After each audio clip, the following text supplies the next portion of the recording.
প্রকাশ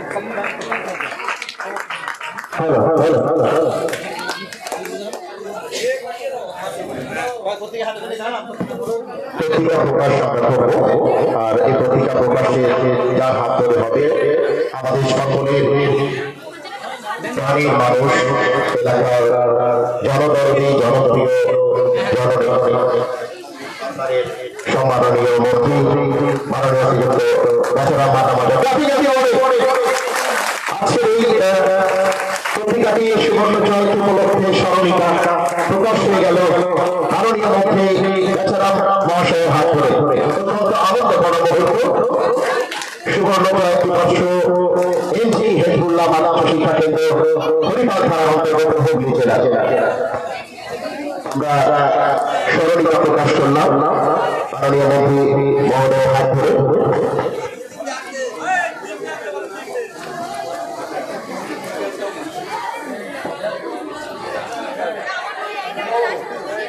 আমাদের মাঝে উপস্থিত হচ্ছেন director of Madrasa education department West Bengal government মাননীয় শিক্ষক জনাব আবিদ হোসেন সাহেব। তাকে আমরা সসম্মানে নিয়ে আসবো। বলবো আমাদের মাঝে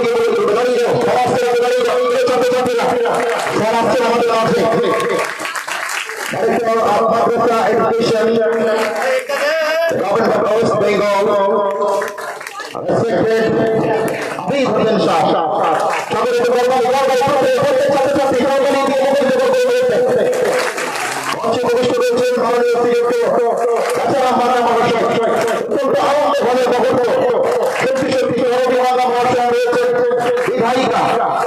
এলাকার বিধায়ক রয়েছেন, মন্ত্রী রয়েছেন, তার সাথে সাথে আমরা পেয়ে গেলাম এই মুহূর্তে মাননীয় জনাব আবিদ হোসেন সাহেবকে। আনন্দের মুহূর্ত, আনন্দ ঘন মুহূর্ত।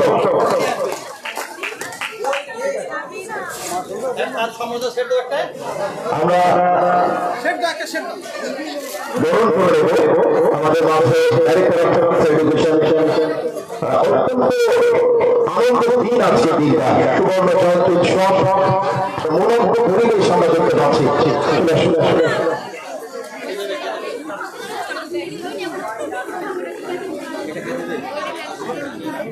সৈয়দ আব্দুল্লাহ সাহেবকে দেখে নেব। সৈয়দ আব্দুল্লাহ সাহেব সৈয়দ আব্দুল্লাহ সাহেব বরণ করে নিচ্ছেন মাননীয় জনাব আবিদ হোসেন সাহেব। প্রত্যেকটা সময় প্রিয় ছাত্রছাত্রীরা সে ভবিষ্যৎ হচ্ছেন সরকারের মন্ত্রী, উপস্থিত রয়েছেন বিধায়ক, উপস্থিত রয়েছেন এলাকার প্রধান, উপস্থিত রয়েছেন প্রধান, উপস্থিত রয়েছেন এলাকার মাননীয় শিক্ষক শিক্ষিকা মন্ডলী সজ্জা হোসেন সাহেব রয়েছেন। বরণ করে এই মুহূর্তে আমরা মাননীয় জনাব আবিদ হোসেন সাহেবকে director of Madrasa education Paschimbanga.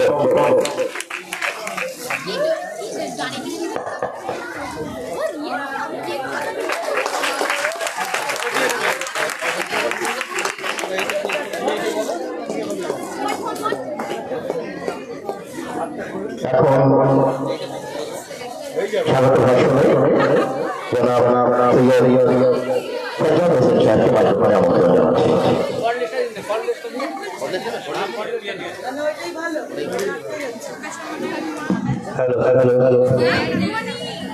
আসসালামু আলাইকুম।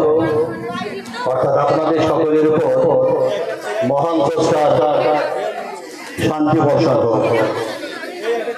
আজ আমরা সমবেত হয়েছি হুগলি জেলার হরিপাল থানার অন্তর্গত মালিয়া গাজীপুর মাদ্রাসা শিক্ষা কেন্দ্রে 50 বছর পূর্তি উৎসবের অনুষ্ঠানে।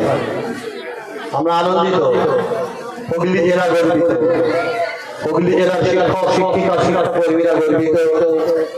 আজকের এই মঞ্চটা আলোকিত করেছেন হুগলি জেলার মাদ্রাসা শিক্ষকদের যিনি অভিভাবক, সুখে দুঃখে যিনি সঙ্গী, সেই মাননীয় মন্ত্রী বেচারাম মান্না মহাশয়, এলাকার উন্নয়নের আরেক কাণ্ডারি বিধায়ক ডাক্তার করবী মান্না মহাশয়, আর সারা রাজ্যের মাদ্রাসা শিক্ষকদের যিনি অভিভাবক, মাদ্রাসা শিক্ষকদের কখনো বন্ধুর ভূমিকায়, কখনো কঠোর প্রশাসকের ভূমিকায়, কখনো সুপরামর্শদাতার ভূমিকায়, যিনি দীর্ঘ বছর ধরে মাননীয় মুখ্যমন্ত্রীর মাদ্রাসা উন্নয়নের বিভিন্ন কর্মসূচিকে বাস্তবে রূপায়িত দিয়ে চলেছেন, আমাদের অত্যন্ত শ্রদ্ধেয় সম্মানীয় হাফিজ হোসেন সাহেব।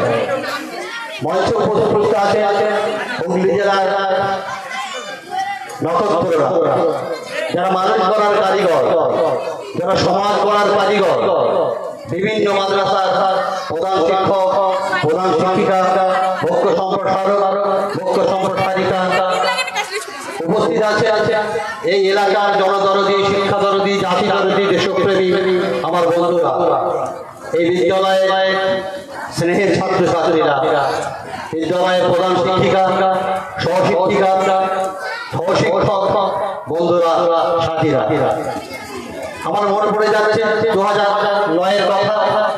সেদিন আমি রাজ্য সরকারের পক্ষ থেকে হুগলি জেলায় নতুন মাদ্রাসা অনুমোদন দেওয়ার যে দায়িত্ব ঠিক করা হয়েছিল, তার মধ্যে আমাকে পূর্ণ দায়িত্ব দেওয়া হয়েছিল নতুন মাদ্রাসা অনুমোদন দেওয়ার ক্ষেত্রে। সেদিন এই মাদ্রাসায় এসে দেখেছিলাম অনেক আগে এলাকার শিক্ষাদরদী মানুষ শিক্ষার উন্নয়নের জন্য, দেশকে প্রগতির পথে এগিয়ে দেওয়ার জন্য এই প্রতিষ্ঠান প্রতিষ্ঠিত করে গিয়েছিলেন। সেদিন সরকারি অনুমোদন লাভ করার পর নতুন সরকার ক্ষমতায় আসলো। মুখ্যমন্ত্রীর প্রথম শপথ নেবার পরই ঘোষণা করলেন সাজার কমিটির রিপোর্টকে সামনে রেখে সারা রাজ্যের সংখ্যালঘু সম্প্রদায়ের জীবনযাত্রা মর্যাদা উন্নয়নের জন্য বহু পদক্ষেপ নেব। হুগলি জেলার জন্য সহজ হল, হরিপালের জন্য সহজ হলো আরো। হরিপালের তৎকালীন বিধায়ক মন্ত্রী রাজারাম বাবুকে অনুরোধ করেছিলাম, হরিপাল এলাকায় এমন কোনো মাদ্রাসা শিক্ষা কেন্দ্র নেই যে মাদ্রাসা শিক্ষা কেন্দ্রে উনি ওনার বিধায়ক তহবিল উন্নয়নের থেকে সাহায্য করেন। এছাড়া বিভিন্ন অনুষ্ঠানে, বিভিন্ন প্রয়োজনে আমি শিক্ষকরা ওনার কাছে যাই, যাকেই পাঠাই ওনার ক্ষমতা অনুযায়ী সহযোগিতার হাত বাড়িয়ে দেন। তাই আজ থেকে প্রায় 1 বছর আগে এই বিদ্যালয়ের শিক্ষকরা, পরিচালক সমিতিরা আমাকে ডেকেছিল যে আমরা শতবর্ষ উৎসব করতে যাচ্ছি, আপনাকে আমাদের সঙ্গে থেকে দায়িত্ব নিয়ে অনুষ্ঠানটা করতে হবে। সেদিন আমি এলাকার জাতি, ধর্ম, ভাষা, বর্ণ, দল, মত নির্বিশেষে সব মানুষকে আহ্বান জানিয়েছিলাম। বহু প্রাক্তন ছাত্র যারা কর্মসূত্রে এ রাজ্যের বাইরে থাকে, তাদেরকে আমি আমন্ত্রণ জানিয়েছিলাম তোমাদের প্রতিষ্ঠান, তোমাদের দাদা, তোমাদের বাবা, তোমাদের কাকা, তোমাদের ভাইয়েরা যে প্রতিষ্ঠান প্রতিষ্ঠিত করে দিয়েছে গেছে, তার 50 বছর এসে দাঁড়িয়েছে, তোমাদের দায়িত্ব এই 50 বছর পূর্তি উৎসবের অনুষ্ঠানকে সুন্দর করে তোলা। এই তরুণ তাজা যুবকরা কিন্তু দারুণভাবে এগিয়ে এসেছে। তারা একদিকে যেমন সহযোগিতা করছে, আর একদিকে অর্থনৈতিকভাবে তারা অনেক সাহায্যের হাত বাড়িয়ে দিয়েছে। আপনারা, আমি যেমন ব্যক্তিগতভাবে বলছি, আজকের অনুষ্ঠানে উপস্থিত হয়ে মন্ত্রী যেমন আমাদেরকে গর্বিত করেছেন, তেমন অর্থনৈতিকভাবে আমি অনুষ্ঠানে সাহায্য করতে বলেছিলাম, উনি সেভাবেও আমাদের সঙ্গে সহযোগিতার হাত বাড়িয়ে দিয়েছে। একটা বিশেষ বিষয়, এই গ্রামে যত বাড়ি আছে, যত পরিবার আছে, প্রত্যেকটা পরিবার কম হোক বেশি হোক তারা সাহায্য করেছেন, সহযোগিতার হাত বাড়িয়ে দিয়েছেন তাদের এই প্রতিষ্ঠানের 50 বছর উৎসবকে সুন্দর করার জন্য। আরো হুগলি জেলার বিভিন্ন মাদ্রাসাকে আমি ফোন করেছিলাম, আপনারা আসুন। এই মাদ্রাসায় একটা বহু মাদ্রাসা আছে যারা 100 বছর বয়স হয়ে গেছে, 150 বছর হয়ে গেছে, অনুষ্ঠান করতে পারেনি। এদেরকে অভিনন্দন জানাবো, এদেরকে স্যালুট জানাবো। এদের সীমিত ক্ষমতা নিয়ে এই প্রধান শিক্ষিকা, একজন মহিলা, মানুষ চেষ্টা করলে 20 মাইলের যুগে সারা দেশে সব মানুষ চাইছে, পারে না বলে কিছু নেই। এদের চেষ্টাটা কিন্তু আজ অনুষ্ঠান হচ্ছে। তাই আমি অভিনন্দন জানাবো তাদেরকে, এনার ছেলে ছাত্রছাত্রীদেরকে, এলাকার মানুষদেরকে।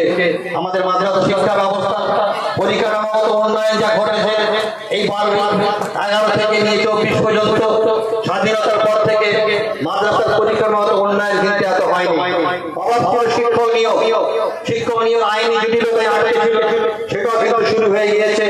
এই 1700 পোস্টের পরীক্ষা হয়েছে, এগুলো নিয়োগ হওয়ার পরে আবার 1700 পোস্টের হয়তো 2000 পোস্টের বিজ্ঞাপন হবে। মাদ্রাসা শিক্ষা কেন্দ্র এগুলোর একটা দুরবস্থা একটু হয়েছে। পরিকাঠামোগত মুখ্যমন্ত্রী সব দিয়েছে, টাকা দিয়েছেন, পয়সা দিয়েছেন, শৌচাগার দিয়েছেন, টেবিল দিয়েছেন, চেয়ার দিয়েছেন, মিড ডে মিল দিয়েছেন, সাইকেল দিয়েছেন, কিন্তু শিক্ষক নিয়োগ ভ্যাকেন্টটা হয় না।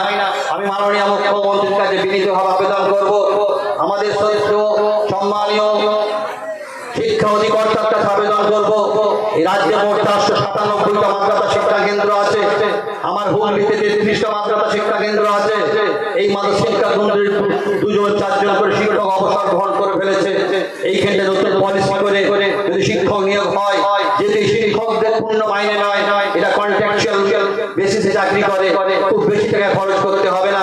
তার মুখ্যমন্ত্রীর যে স্বপ্ন কন্যাশ্রী, মুখ্যমন্ত্রীর স্বপ্ন সবুজ সাথী, মুখ্যমন্ত্রীর সামনে যে রূপশ্রী, এইগুলিকে যদি বাস্তবায়িত করতে গেলে, এগুলিকে আরো 3 দিন ধরে বাঁচিয়ে রাখতে গেলে 2026-এর পরে এই কর্মকাণ্ডকে আরো অব্যাহত রাখার দায়িত্ব এই শিক্ষকরা অবশ্যই নিতে পারবে। এই মাদ্রাসাগুলোতে যদি শিক্ষক পদটা পূর্ণ হয়ে যায়, আমি আবেদন করবো অন্তত এগুলিকে যাতে ভাবনা চিন্তা করা যায় তার ব্যবস্থা করতে। এছাড়া আমাদের বর্তমানে ফরমাল মাদ্রাসাগুলো যে উন্নয়ন করেছে, হোস্টেল হয়েছে, যেখানে 50টা ছেলে মুখ্যমন্ত্রী 50,000 টাকা মাঠে দিচ্ছেন, তারা সেখানে সরকারি পয়সায় খাওয়া দাওয়া পড়াশোনা করছে। ব্যাপক উন্নয়ন ঘটেছে, কোনো সন্দেহ নেই। শিক্ষক নিয়োগ আটকে ছিল, সেটাই শুরু হয়ে গেছে। 297টা প্রায় গ্রুপ বি নিয়োগ হবে খুব শিগগিরই। তারা অটোমেটিক আমরা সেই দিকে এগিয়ে আসছি। আজকের এই শুভ দিনের শুভক্ষণে আমি আবার আপনাদেরকে আন্তরিক অভিনন্দন জানাচ্ছি। আমার বিভিন্ন শিক্ষকরা, এই শিক্ষকরা এরাই জাতির মেরুদণ্ড, এরাই সমাজ গড়ার কারিগর, এবং মুখ্যমন্ত্রীর উন্নয়নকে বাস্তবে রূপ দেওয়ার জন্য আমার শিক্ষক বন্ধুদের কাছে আবেদন করবো, আপনাদেরকে দায়িত্ব নিতে হবে, উন্নয়নের সঙ্গী হতে হবে। এই সারা ভারতবর্ষের অবস্থা কিন্তু ভালো নয়, ভারতবর্ষের অবস্থা কিন্তু এই মুহূর্তে ভালো নয়। যারা একটা অবস্থা তৈরি হয়েছে, সংবিধানকে ধ্বংস করে দেওয়ার প্রক্রিয়া চলছে, গণতন্ত্রকে শেষ করে দেওয়ার প্রক্রিয়া চলছে, দেশের ঐতিহ্যকে নষ্ট করার প্রক্রিয়া চলছে।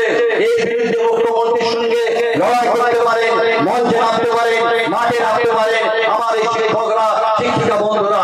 আপনাদেরকে অনুরোধ করবো, এই বাংলার যে ঐতিহ্য, বাংলার যে পরম্পরা, হিন্দু মুসলমান এখানে সন্ধ্যা হলে আজান হয়, মন্দিরে ঘন্টা বাজে, মসজিদে পূজা হয়, এই কালচার, এই ঐতিহ্যকে ধ্বংস করার চেষ্টা হচ্ছে।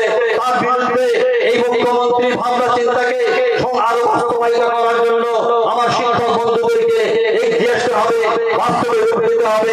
আমরা সকলে ভালো থাকবো। আমার এই বাংলা, এই বাংলা জুলের বাংলা, এই রবীন্দ্রনাথের বাংলা, এই বাংলায় আমাদের কখনো কোনো দলাদলি ছিল না, বাংলায় কোনো বিভাজন ছিল না। আজ বিভাজনের রাজনীতি হচ্ছে। আজকের এই সুবর্ণ জয়ন্তী উৎসব অনুষ্ঠানে আমি শেষ পর্বে আমি শ্রদ্ধার সঙ্গে স্মরণ করবো ওই সমস্ত গুণীজনেরা, এই এলাকার ওই সমস্ত মানুষরা যাদের দূরদর্শিতায় ভরা ছিল। 50 বছর আগে যখন মাদ্রাসা প্রতিষ্ঠা করেছিল, তখন তারা ভাবেনি এই মঞ্চে মন্ত্রী বসে থাকবে, এই মঞ্চে ডিএমই বসে থাকবে। তারা কিন্তু ভেবেছিল এই প্রতিষ্ঠান যদি এগিয়ে যেতে পারে, আগামী দিনে অঙ্কুর থেকে নিশ্চয় মহিরূপে পরিণত হবে। তারা আজ কিন্তু আমাদের মাঝে বেঁচে নাই, তারা সকলেই কবরের মানুষ হয়ে গেছে। তাদের প্রতি শ্রদ্ধা জানাই, তাদের দুইয়ে মাগফিরাত কামনা করি। শেষ কথা হচ্ছে আমার, আজকে যিনি অনুষ্ঠানে উপস্থিত থাকার কথা ছিল, এই বিদ্যালয়ের প্রথম হেডমাস্টার, বিদ্যালয়ের প্রথম প্রতিষ্ঠাতা, লাস্ট মিটিং আমরা একসঙ্গে করেছি, কিন্তু হঠাৎ তিনি 1 সপ্তাহ আগে ভালোভাবে অসুস্থ হয়ে নার্সিংহোমে ভর্তি হয়ে গেছেন। আজকে তিনি থাকলে অনুষ্ঠান আরো ভালো হতো।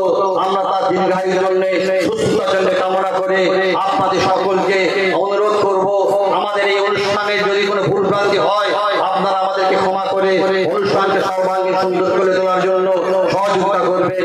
আপনারা সকলে ভালো থাকুন, সুস্থ থাকুন, একথা বলে শেষ করছি। ধন্যবাদ।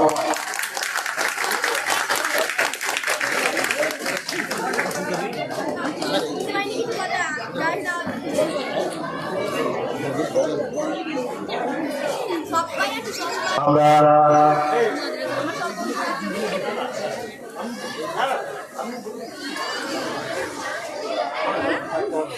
এখন মাননীয় জনাব আবিদ হোসেন সাহেবকে আমরা মাইক্রোফোনে আমন্ত্রণ জানাবো। তার পক্ষ থেকে আমরা মাদ্রাসা শিক্ষা ব্যবস্থা কি, কেমন এর যে হেজবুল্লাহ মাদ্রাসা শিক্ষা কিভাবে এগিয়ে যেতে পারে তার পক্ষ থেকে আমরা শুনবো। এখন আমরা মাইক্রোফোনে আমন্ত্রণ জানাবো director of Madrasa education, Paschimbanga সরকারের মাননীয় জনাব আবিদ হোসেন সাহেবকে। সকলকে বলবো স্যার আসার আগে আমরা যেভাবে আনন্দ পেয়েছিলাম, আশা করি তোমরা স্যারের কথাটাকে খুব মনোযোগ সহকারে শুনলে অনেক কিছু তথ্য এবং তথ্য পাবে স্যারের কথা থেকে। আমরা জানাব আবিদ হোসেন স্যারকে মাইক্রোফোনে আহ্বান জানাবো। ওই দিকটা দূরাতে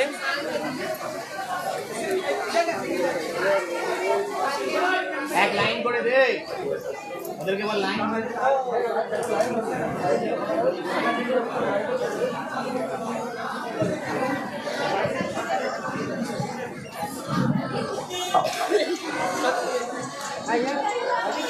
আসসালামু আলাইকুম, গুড আফটারনুন, নমস্কার সবাইকে।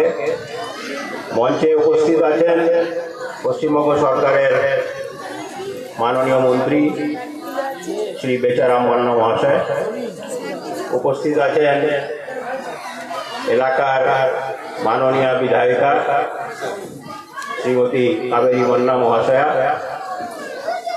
মঞ্চে উপস্থিত আছেন আমাদের হুগলি জেলার এবং পশ্চিমবঙ্গের মাদ্রাসা শিক্ষা ব্যবস্থার সঙ্গে যারা যুক্ত আছেন, সামাদার সাহেব, সাজ্জাদ সাহেব, আরও অন্যান্য অনেকে আছেন, পঞ্চায়েতের মেম্বার, শ্রদ্ধেয় গার্জিয়ানরা, শিক্ষক শিক্ষিকাগণ এবং আমার প্রিয় ছাত্রছাত্রীরা, প্রত্যেককে আমি অভিনন্দন জানাই যে 10 বছর আমি এই ডাইরেক্টর মাদ্রাসা এডুকেশন হিসেবে আছি। 2014-তে জয়েন করেছিলাম, 2024 হয়ে গেল। কোনো এমএসকে তার 50 বছর পূর্তি, এমএসকে যদিও অনুমোদন পেয়েছে 2008-9-10-এ, কিন্তু 50 বছর পূর্তি হয়ে গেল এবং একটা প্রোগ্রাম করছে, এটা দেখে খুব ভালো লাগছে যে আমরা অনেকটাই এগিয়ে এসেছি। এর জন্য কিন্তু মানে পশ্চিমবঙ্গ সরকার 2011 সালে, বর্তমান যে সরকার আছে 2011 সালে ক্ষমতা আসার পর, তার সেই সময় আমি এসডিও ছিলাম, তারপরে হুগলির এডিএমও ছিলাম। হুগলি এডিএম থাকাকালীন অন্যান্য কাজের সময় সঙ্গে মাইনরিটি ব্যাপারটাও দেখতাম, তখন এতটা হয়তো জানতাম না বা বুঝে উঠতে পারতাম না। এইটুকু জানি যে এখানে 33টা এমএসকে এসএসকে আছে, সেটা আমারও এখনো মনে আছে। 19টা প্লাস 10টা প্লাস 4টে এমএসকে, 19টা মাধ্যমিক শিক্ষা কেন্দ্র বোধহয় 10টা আছে, আর 4টে শিশু শিক্ষা কেন্দ্র আছে গোটা হুগলি জেলা, আমি যদি খুব ভুল না করে।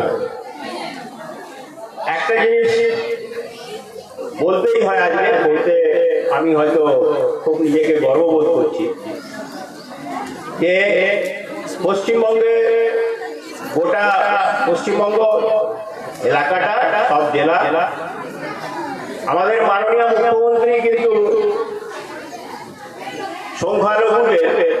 সংখ্যালঘুর মধ্যে ম্যাক্সিমাম মুসলিম আছে, তা সত্ত্বেও তার সারা খ্রিস্টান, শিখ, বৌদ্ধ, এই যে আমাদের 4 তারিখ থেকে একটা মিলন মেলা হবে, পার্ক সার্কাস ময়দানে একটা মিলন মেলা হয়, প্রতি বছরই হয়, খুব বড় করে হয় এবং বিভিন্ন শ্রেণীর মানুষ ওইখানে আসেন, নানা রকম প্রোগ্রামে অংশগ্রহণ করে। এই আইডিয়াটা কিন্তু আমাদের মাননীয় মুখ্যমন্ত্রীর ছিল। 2012 সাল থেকে এটা শুরু হয় এবং এখন অবধি খুব সাকসেসফুলি, খুব সফলতার সঙ্গে এই প্রোগ্রামটা চলছে। এছাড়া আপনারা জানেন অনেকগুলো প্রোগ্রাম, আমি বলতে গেলে সারাদিন লেগে যাবে। মাননীয় মুখ্যমন্ত্রী কিন্তু আমাদের সরকারি অফিসারদেরকে যে নির্দেশ আমরা পাই ওনার কাছ থেকে, সেটা হচ্ছে মাদ্রাসা শিক্ষা ব্যবস্থাকে কিভাবে উন্নত মানের করা যায়। তার জন্য আমরা যা যা প্রকল্প হোক, স্কিম হোক, প্রজেক্ট হোক আমরা দিয়েছি ওনাকে বিগত 10 বছরে, কোনোটাই কিন্তু উনি না করেন। আজকে আপনারা জানেন হুগলি জেলাতে অনেকগুলো আছে, 336টা হস্টেল কিন্তু রানিং চলছে। ওর 336টা হস্টেলে প্রায় 16,000 ছাত্রছাত্রীরা থাকে এবং এদেরকে যখন আমি 2017 সালে গিয়ে মাননীয় মুখ্যমন্ত্রীকে বলেছিলাম যে ম্যাডাম এরা সব গরিব ঘর থেকে আসে, এরা তো হস্টেলে থাকাটা ফ্রি, খাওয়ার জন্য টাকা কোথায় থেকে দেয়? কোথায় থেকে দেয়? তারা তো আশেপাশেই থাকে, কিন্তু বাড়িতে সেই হয়তো পড়াশোনার পরিবেশ নেই, দুটো রুম আছে, ওটাতেই গোটা পরিবার থাকে, পড়াশোনার পরিবেশ নেই। এরা হস্টেলে থাকলে এদের মান উন্নত হবে, পড়াশোনার মান উন্নত হবে, সামাজিকভাবে তারা ভালো মানুষ হয়ে উঠবে। উনি একটাই প্রশ্ন করেছিলেন যে বছরে কত টাকা লাগবে। আমি একটা অঙ্ক বসেই নিয়ে গেছিলাম যে ম্যাডাম এই টাকাটা লাগবে। উনি কিচ্ছু একটা কথা না বলে কাগজটা নিলেন, লিখে দিলেন, অনুমোদন করা হইল। ওই 1000 টাকা কিন্তু আজকের ডেটেও প্রতি ছাত্র 10 মাসের জন্য হস্টেলে কিন্তু টাকাগুলো পায়। এবং কদিন আগে আমি আবার একটা চিঠি লিখলাম, একটা প্রপোজাল দিলাম আমাদের দপ্তরের তরফ থেকে, যে 1000 টাকা যখন আমরা 2017 সালে করেছিলাম তখন হয়তো ঠিক ছিল, বাজার দর বেড়েছে, জিনিসপত্র দাম বেড়ে গেছে, এই 1000 টাকায় হয়তো খুব ভালো করে হয়তো চলছে না। আবার 1800 টাকার একটা প্রপোজাল দেওয়া হয়েছে, আপনাদেরকে বলার জন্য বলছি। হয়তো জানুয়ারি মাস থেকে, মানে এই 1 জানুয়ারি থেকে ওটা 1800 হয়ে যাবে, প্রতি ছাত্র 1800 টাকা পাবে। এটা মাননীয় মুখ্যমন্ত্রীরই অবদান। বললাম, বলতে গেলে সারা দিন লেগে যাবে, কিন্তু কথাগুলো শেষ হবে না। এছাড়া যত স্কিম আছে, ঐক্যশ্রী স্কলারশিপ, প্রত্যেকটা মাইনরিটির ছাত্রছাত্রীদেরকে pre matric, post matric, educational loan, আরো যারা ইঞ্জিনিয়ারিং কলেজ, মেডিকেল কলেজে পড়তে যায় তাদেরকে লোন দেওয়া বা স্কলারশিপ দেওয়া, এগুলো প্রত্যেক বছর লোকে পাচ্ছে, সব জায়গায় পাচ্ছে। এছাড়া যে স্কিমগুলো রয়েছে সেটা আপনারা নিশ্চয়ই জানেন, বই, ড্রেস, জুতো, ব্যাগ, ক্লাস 1 থেকে ক্লাস 8 অবধি। এই যে যারা মাধ্যমিক বা হাই মাদ্রাসা পরীক্ষা দেবে তাদের টেস্ট পেপার সোমবারে পৌঁছে যাচ্ছে। তাছাড়া খাতা, শিক্ষা ব্যবস্থাকে উন্নত মান করার জন্য এই আমরা মাদ্রাসাতে এখন অব্দি এডেড মাদ্রাসাগুলো, যেটা 614টা আমাদের আছে গোটা রাজ্যে, হুগলি জেলাতে অনেক আছে, প্রায় 36টা আছে। এখানে স্মার্ট ক্লাস, কম্পিউটার ল্যাব আগে অনেকগুলো হয়েছে, এই বছর পুরোটাই কমপ্লিট করে দেওয়া হয়েছে, মার্চের মধ্যে পুরোটা কমপ্লিট হয়ে যাবে। মানে গোটা রাজ্যের সব 614টা মাদ্রাসাতে স্মার্ট ক্লাস আর কম্পিউটার ল্যাব হচ্ছে। এমএসকে গুলোর জন্য মাননীয় মুখ্যমন্ত্রী অফিস থেকে আমাদেরকে কিছু নির্দেশ দেওয়া হয়েছে, আমরা ওর উপরে কাজ করছি। এখনই হয়তো বলা ঠিক হবে না, ওটা পরে অ্যানাউন্স হবে যে কি উন্নতি করা হবে বা কিভাবে কি করা হবে। সেই জন্য এইটুকু বলে রাখলাম যে মাননীয় মুখ্যমন্ত্রীর কিন্তু মাথায় সবসময় সংখ্যালঘুদের ব্যাপারটা কিন্তু ওনার মাথায় থাকে, বিশেষ করে সংখ্যালঘুদের শিক্ষার মানটা বাড়ানো। এই শিক্ষার মানটাই যে তার ফল হচ্ছে আজকের ডেটে আপনি যদি কলকাতা অথবা যে কোনো রাজ্যের যে কোনো, এখন তো প্রতি জেলায় মেডিকেল কলেজ হয়ে গেছে, এই জেলাতেও হয়েছে, আরামবাগে মেডিকেল কলেজ হয়ে গেছে, প্রতিটা জেলায় মেডিকেল কলেজে যদি আপনি যান তাহলে দেখবেন সংখ্যালঘু ছাত্রছাত্রীরা কিন্তু প্রত্যেকটা মেডিকেল কলেজে পড়ছে। প্রত্যেকটা মেডিকেল কলেজে অন্তত 10% ছাত্রছাত্রী মাইনরিটি কমিউনিটির এমবিবিএস পড়ছে, এমবিবিএস, বিডিএস, যাই হোক পড়াশোনা করছে। এই অবদানটা কিন্তু 2012 সালে সেই আইনটা ছিল, হয়তো কিছু লোক অন্য কারণ যাই হোক না কেন, ওটা রাজনৈতিক কথা, আমি এখানে আর বলতে চাই না, তারা এটাকে ভেস্তে দেওয়ার জন্য হাইকোর্টে একটা কেস করলো। তারপর হাইকোর্ট একটা 12-10 বছর পর একটা অর্ডার করে দিল, এই ওবিসি সার্টিফিকেট গুলো বন্ধ হয়েছে এবং সুপ্রিম কোর্টে রাজ্য সরকার লড়ছে।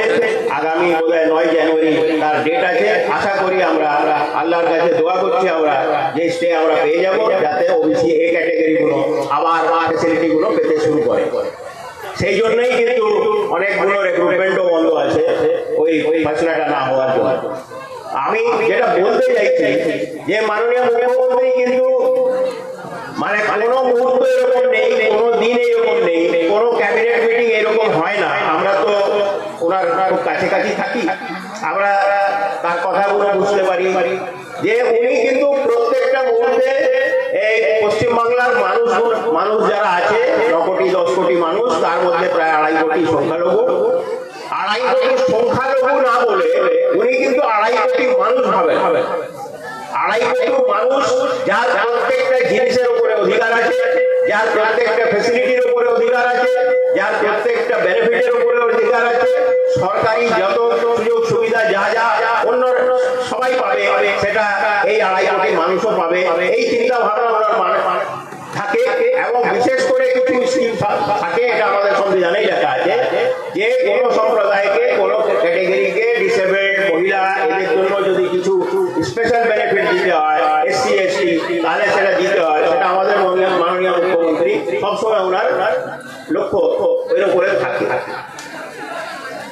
বিশেষ করে বলি, হুগলি জেলায় এলে হুগলি জেলার সঙ্গে আমার একটা বলতে পারেন একটা মোটামুটি একটা খুব আত্মার সম্পর্ক আছে। আমি 2.5 বছর 3 বছর এখানে এডিএম ছিলাম, মানে সব থেকে চাকরি জীবনের বেস্ট টাইমটা এখানে কাটিয়ে গেছি। তো হুগলি জেলায় এলে আমাদের মাননীয় মন্ত্রী বেচারা মান্না মহাশয়ের কথা না বলে থাকা যায় না। ওনার সঙ্গে আমার সম্পর্ক আছে 2014 সাল থেকে, আরো আগে 2012 সাল থেকে। 2012 সাল থেকে ওনার সঙ্গে সম্পর্ক আমার। যখন উনি প্রথম মন্ত্রিসভায় মন্ত্রী ছিলেন, MLA ছিলেন আগে, তারপরে মন্ত্রী হয়েছিলেন, সেই দিন থেকে আজ অবধি এমন কোনো জায়গা নেই যেখানে ওনার সঙ্গে দেখা হয় আর উনি এই এলাকার হুগলি জেলার বিশেষ করে এবং সিঙ্গুর আর হরিপালের বিধানসভা কেন্দ্রের কথা বলেন না। আপনারা হয়তো জানেন না কত স্কিম, কত কিছু উনি নিয়ে যান, ডিসকাস করেন, কথা বলেন, অফিসগুলো যান। 1 মাস ওনার সঙ্গে আবার প্রোটোকলে উনি মাননীয় মন্ত্রী, আমারই যাওয়ার কথা ওনার কাছে, কিন্তু ওনার ভালোবাসা আছে যার জন্য উনি সল্টলেক বিকাশ ভবন গেলে কিন্তু আমার চেম্বারে একবার অবশ্যই আসে। এইটা আমার সঙ্গে ওনার সেই রকম সম্পর্ক আছে। তো আজকে যখন আমি শুনলাম যে মাননীয় মন্ত্রী আজকে উপস্থিত থাকবেন, তাহলে আমি আর